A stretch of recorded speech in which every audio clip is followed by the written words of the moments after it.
রাত গভীর হলে বঙ্গোপসাগরের অথই জলরাশি এক অদ্ভুত মায়াবী রূপ ধারণ করে। চারপাশের ঘুটঘুটে অন্ধকার আর ঢেউয়ের গর্জনের নিচে লুকিয়ে থাকে প্রকৃতির অসীম রহস্য। ভৌগোলিক মানচিত্রের সীমারেখা কেবল ভূপৃষ্ঠেই দৃশ্যমান থাকে। মাটির 1000 ফুট গভীরে কিংবা সমুদ্রের অতল গহ্বরে কোনো কাঁটাতার বা কনক্রিটের দেয়াল তোলা সম্ভব নয়। আর ঠিক এই নিরেট প্রাকৃতিক বাস্তবতাকে হাতিয়ার করে বঙ্গোপসাগরের বুকে গত 1.5 দশক ধরে চলছে শতাব্দীর সবচেয়ে লোমহর্ষক, নিঃশব্দ এবং সুপরিকল্পিত এক লুণ্ঠন। দৃশ্যত মনে হবে সাগরের এপারে বাংলাদেশ, ওপারে ভারত বা মিয়ানমার, কিন্তু মাটির 1000 ফুট নিচে চলছে এক ভয়ঙ্কর ডাকাতি। বাংলাদেশ অংশে কোনো গ্যাস উত্তোলন না করে বর্ডারের ঠিক ওপার থেকে শক্তিশালী ক্রস বর্ডার প্রযুক্তির মাধ্যমে বাংলাদেশের ট্রিলিয়ন ট্রিলিয়ন ঘনফুট গ্যাস নিজেদের ভূখণ্ডে টেনে নিচ্ছে প্রতিবেশী দেশ ভারত ও মিয়ানমার। এটি কোনো প্রাকৃতিক দুর্যোগ বা আকস্মিক দুর্ঘটনা নয়, এটি পদার্থবিজ্ঞানের একটি অত্যন্ত সাধারণ সূত্রকে কাজে লাগিয়ে চালানো এক নগ্ন এবং নিখুঁত আগ্রাসন। বিজ্ঞানের সাধারণ সূত্র বলে, ভূগর্ভস্থ প্রাকৃতিক গ্যাস সর্বদা উচ্চচাপ অঞ্চল থেকে নিম্নচাপ অঞ্চলের দিকে ধাবিত হয়। এই বৈজ্ঞানিক নীতিকে পুঁজিতে পরিণত করে নয়াদিল্লি এবং নেপিদো বাংলাদেশের সীমানার ঠিক গা ঘেঁষে স্থাপন করেছে দানবীয় সব ড্রিলিং রিগ এবং হাই ক্যাপাসিটি পাম্প। বিরামহীনভাবে গ্যাস উত্তোলনের মাধ্যমে তারা বর্ডারের ওপারে তৈরি করেছে এক বিশাল শূন্যস্থান বা লো প্রেশার জোন। এর সরাসরি এবং ভয়াবহ ফল হিসেবে বাংলাদেশের সংরক্ষিত গ্যাস স্বয়ংক্রিয়ভাবেই সেই শূন্যস্থান পূরণের জন্য দুই প্রতিবেশীর পাইপলাইনের দিকে তীব্র বেগে ছুটে যাচ্ছে। আমরা ঘুমিয়ে আছি আর আমাদের পায়ের নিচ দিয়ে আমাদের ট্রিলিয়ন ট্রিলিয়ন টাকার সম্পদ পাচার হয়ে যাচ্ছে।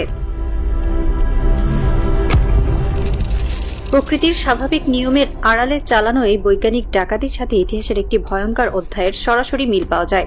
যারা আন্তর্জাতিক ভূ রাজনীতির ইতিহাস জানেন তাদের মনে পড়ে যাবে 1990 সালের উপসাগরীয় যুদ্ধের কথা। ইরাক কেন কুয়েতে আক্রমণ করেছিল?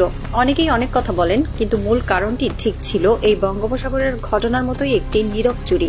ইরাকের রুমাইলা তেল ক্ষেত্রের ঠিক সীমানা বরাবর কুয়েত স্ল্যান্ট ড্রিলিং বা ক্রস বর্ডার ড্রিলিং প্রযুক্তি ব্যবহার করে মাটির নিচ দিয়ে বিপুল পরিমাণ তেল আত্মসাৎ করছিল। এই সুনির্দিষ্ট এবং প্রমাণিত চুরির জবাব দিতেই সাদ্দাম হোসেন সরাসরি সামরিক অভিযান চালিয়েছিল কুয়েতের ওপর। আজ ঠিক 3 দশক পর বঙ্গোপসাগরের তলদেশে সেই রুমাইলা মডেলেরই এক নিখুঁত আধুনিক বাস্তবায়ন করে চলেছে ভারত ও মিয়ানমার। সাদ্দাম হোসেন হয়তো তার ভূখণ্ডের চুরি ধরতে পেরেছিলেন, কিন্তু বাংলাদেশের বিগত নতজানু সরকারগুলো এই চুরির কথা জেনেও নীরব দর্শকের ভূমিকা পালন করেছিল। এই নীরব ডাকাতির প্রেক্ষাপট একদিনে তৈরি হয়নি। এর নেপথ্যে রয়েছে 14 বছর ধরে অত্যন্ত সতর্কতার সাথে বোনা এক ভয়ঙ্কর ভূ রাজনৈতিক জাল। 2012 সালে আন্তর্জাতিক সমুদ্র সীমা নির্ধারণী রায়ে বাংলাদেশ এক বিশাল জয় পেয়েছিল। তখন দেশ জুড়ে উৎসবের ঢল। বলা হয়েছিল আমরা এক নতুন বাংলাদেশ পেয়েছি। কিন্তু সেই জয়ের সুফলকে শুরুতেই অত্যন্ত সুকৌশলে গলা টিপে হত্যা করে ভারত। কিভাবে? সমুদ্র জয়ের পরপরই বাংলাদেশের দুটি অত্যন্ত সম্ভাবনাময় ব্লকের ইজারা বা লিজ সরাসরি তুলে দেওয়া হয়েছিল ভারতের রাষ্ট্রায়ত্ত প্রতিষ্ঠান ONGC এবং অয়েল ইন্ডিয়া লিমিটেডের হাতে। এরপর থেকে কেটে গেছে দীর্ঘ 14টি বছর। কিন্তু আশ্চর্যের বিষয় হলো, এই দীর্ঘ সময়ে ভারতীয় কোম্পানিগুলো বাংলাদেশের সীমানায় এক ঘনফুট গ্যাসও উত্তোলন করেনি। তারা কোনো কাজই করেনি। তারা মূলত ব্লকগুলোকে জিম্মি করে স্থবির করে রেখেছিল।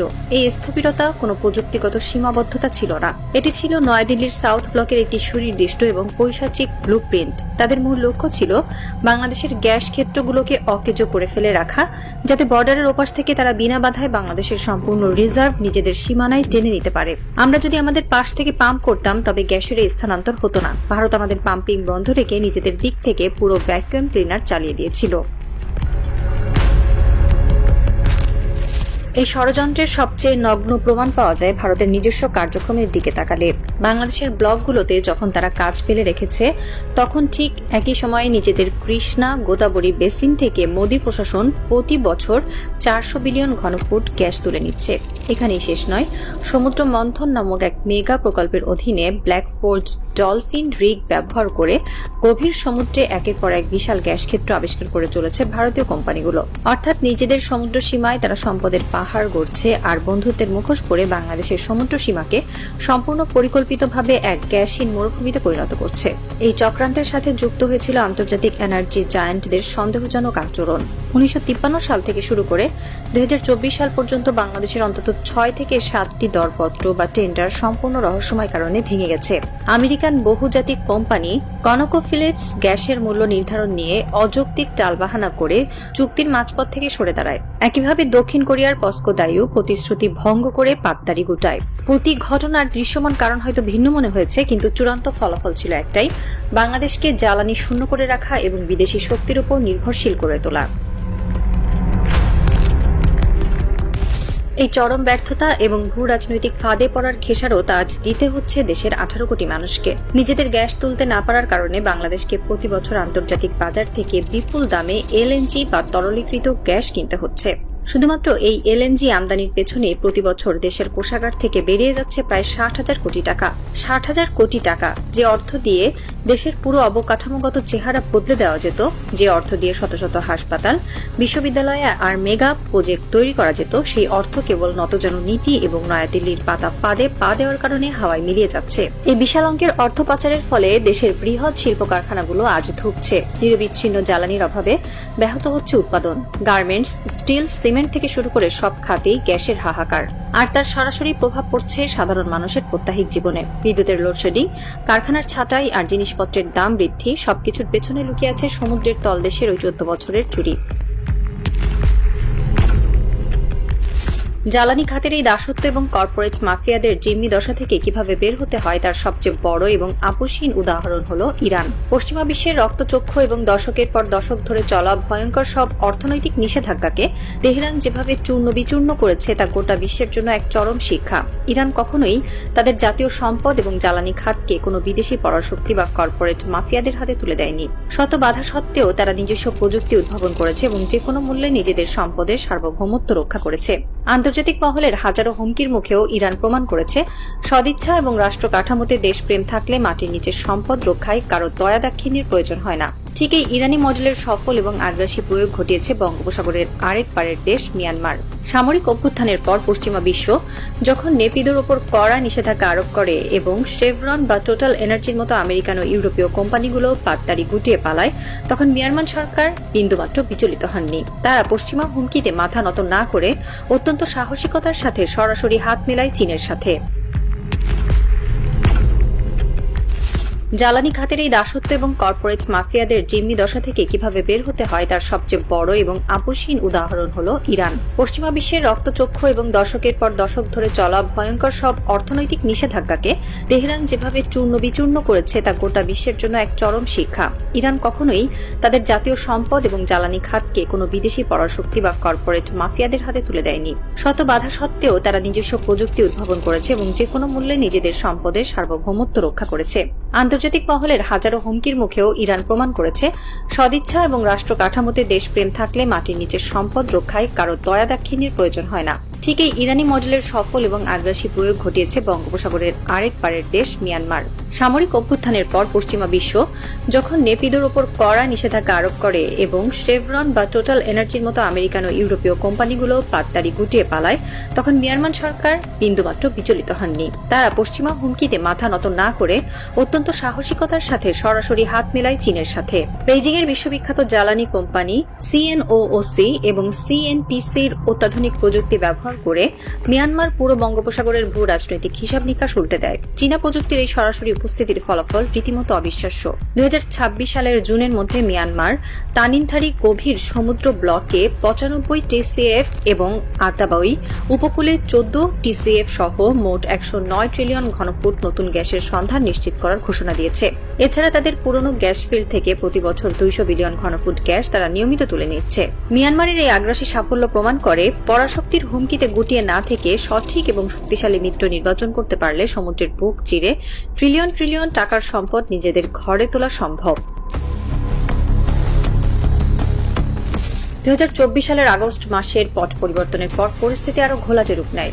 অন্তর্বর্তীকালীন সরকারের আমলে আমেরিকান কোম্পানি এক্সন মোবিল কোনো উন্মুক্ত দরপত্র ছাড়াই 15টি ব্লক ইজারা নেওয়ার একতরফা চেষ্টা চালিয়েছিল। এই ঘটনাগুলো স্পষ্ট করে যে বাংলাদেশের গ্যাস ক্ষেত্রগুলো নিয়ে আঞ্চলিক এবং পশ্চিমা শক্তিগুলোর কতটা আগ্রাসী এবং জবরদখলমূলক মনোভাব রয়েছে। কিন্তু এবার এই দীর্ঘদিনের বংশবদ্ধ নীতি এবং স্থবিরতার অবসান ঘটতে যাচ্ছে। 14 বছরের জমানো ক্ষোভ এবং দিল্লির সাজানো ছক ভেঙে চুরমার করতে দৃশ্যপটে হাজির হয়েছেন প্রধানমন্ত্রী তারেক রহমান। তারেক প্রশাসনের পররাষ্ট্র ও জ্বালানি নীতির মূল ভিত্তি হল সরাসরি এবং আপসহীনভাবে বাংলাদেশ ফার্স্ট। এতদিন আমেরিকা ও ভারতের প্রচ্ছন্ন হুমকিতে চীনের বিশ্বমানের প্রযুক্তিভিত্তিক কোম্পানিগুলোকে বাংলাদেশের সমুদ্রপথে প্রবেশ করতে দেওয়া হয়নি। এই অলিখিত নিষেধাজ্ঞা এবং মনস্তাত্ত্বিক বাধা চিরতরে উপড়ে ফেলতে তারেক রহমান চীনের সাথে এক ঐতিহাসিক এবং মেগা মাস্টার প্ল্যান হাতে নিয়েছেন। বেইজিংয়ের সাথে এই চুক্তির মূল উদ্দেশ্য হল বঙ্গোপসাগরে ভারতীয় আধিপত্যের কবর রচনা করা এবং অতি দ্রুততম সময়ের মধ্যে নিজেদের সমুদ্র সীমা থেকে গ্যাস উত্তোলন শুরু করা। মিয়ানমারে সফলভাবে প্রমাণিত চীনের অত্যাধুনিক ডিপ সি ড্রিলিং প্রযুক্তি এবার সরাসরি বাংলাদেশের ব্লকে নামানোর উদ্যোগ নেওয়া হয়েছে। এই মাস্টার প্ল্যানের খবর প্রকাশে আসার পরপরই নয়াদিল্লির সাউথ ব্লকে রীতিমতো অস্বস্তি শুরু হয়েছে। তাদের রাতের ঘুম হারাম হওয়ার কারণ খুব স্পষ্ট। কারণ চীনের উপস্থিতির অর্থ হল বর্ডারের ওপার থেকে পাম্প করে বাংলাদেশের গ্যাস চুরির যে অবৈধ মেকানিজম ভারত চালিয়ে আসছিল তার চূড়ান্ত এবং চিরস্থায়ী সমাপ্তি। যখন বাংলাদেশের ব্লকে চীনের দানবীয় রিগগুলো কাজ করবে, তখন উচ্চমানের সেই ভারসাম্য ফিরে আসবে। ভারতের ভ্যাকুয়াম ক্লিনার আর কাজ করবে না। একই সাথে তারেক রহমান সরকার দেশীয় প্রতিষ্ঠান বাপেক্সের সক্ষমতা বহুগুণ বৃদ্ধির কঠোর নির্দেশ দিয়েছেন। বিদেশি কোম্পানির উপর শতভাগ নির্ভরশীলতা শূন্যের কোঠায় নামিয়ে এনে বাপেক্সকে আধুনিক যন্ত্রপাতি ও আন্তর্জাতিক মানের কারিগরি সহায়তা প্রদানের মাধ্যমে স্বনির্ভর করার রোডম্যাপ তৈরি করা হয়েছে। এটি শুধু চীনের উপর নির্ভরশীলতা নয়, এটি হল নিজেদের পায়ে দাঁড়ানোর এক দীর্ঘমেয়াদী রূপরেখা। রাত গভীর হচ্ছে বঙ্গোপসাগরের বুক চিরে। ঢেউয়ের শব্দে আজ যেন এক নতুন স্বাধীনতার গান বাজছে। চীনের সাথে এই যুগান্তকারী মাস্টার প্ল্যানটি সফলভাবে বাস্তবায়িত হলে প্রতি বছর এলএনজি আমদানির পেছনে ব্যয় হওয়া 60,000 কোটি টাকার বিশাল অঙ্ক সম্পূর্ণ বেঁচে যাবে। নিজস্ব গ্যাসে দেশের শিল্প কারখানাগুলো পূর্ণ সক্ষমতায় চলবে, যা অর্থনীতিকে রকেটের গতিতে এগিয়ে দেবে। ভারত ও মিয়ানমার বিজ্ঞানকে হাতিয়ার করে এতদিন যে নীরব লুণ্ঠন করেছে, ঠিক একই বিজ্ঞান ও সর্বাধুনিক প্রযুক্তির পাল্টা জবাব দিয়ে বাংলাদেশ তার ন্যায্য সম্পদ রক্ষা করবে। আন্তর্জাতিক কূটনীতিতে বন্ধুত্বের আড়ালে যে চরম ধোঁকাবাজির শিকার বাংলাদেশ হয়েছে, তারেক প্রশাসনের এই কঠিন সিদ্ধান্ত সেই কলঙ্কিত অধ্যায়ের সমাপ্তি টানবে। বঙ্গোপসাগরের তলদেশে থাকা বাংলাদেশের নিজস্ব গ্যাসে অন্য কোনো দেশের খবরদারি আর এক মুহূর্তের জন্য বরদাস্ত করা হবে না। রাষ্ট্র কাঠামোর প্রতিটি স্তরে জাতীয় স্বার্থকে সর্বোচ্চ চূড়ায় স্থান দিয়ে চীনের সাথে এই প্রযুক্তিগত অংশীদারিত্ব বাংলাদেশের অর্থনীতি এবং ভূরাজনৈতিক অবস্থানে এক অভাবনীয় এবং অপ্রতিরোধ্য পরিবর্তন আনতে চলেছে। 14 বছরের লুণ্ঠনের চূড়ান্ত জবাব দিয়ে নিজেদের সম্পদে বাংলাদেশের একছত্র অধিকার কায়েম হওয়ার এই ঐতিহাসিক প্রক্রিয়া ইতিমধ্যেই শুরু হয়ে গেছে। একটি ভূকৌশলগত থ্রিলার আজ তার চরম ক্লাইম্যাক্সে এসে পৌঁছেছে। সাউথ ব্লক হয়তো ভাবছে তারা নতুন কোনো ষড়যন্ত্রের জাল বুনবে, কিন্তু দাবার বোর্ডে প্রধানমন্ত্রী তারেক রহমান যে চাল দিয়েছেন তা থেকে বাঁচার কোনো পথ নেই ভারতের।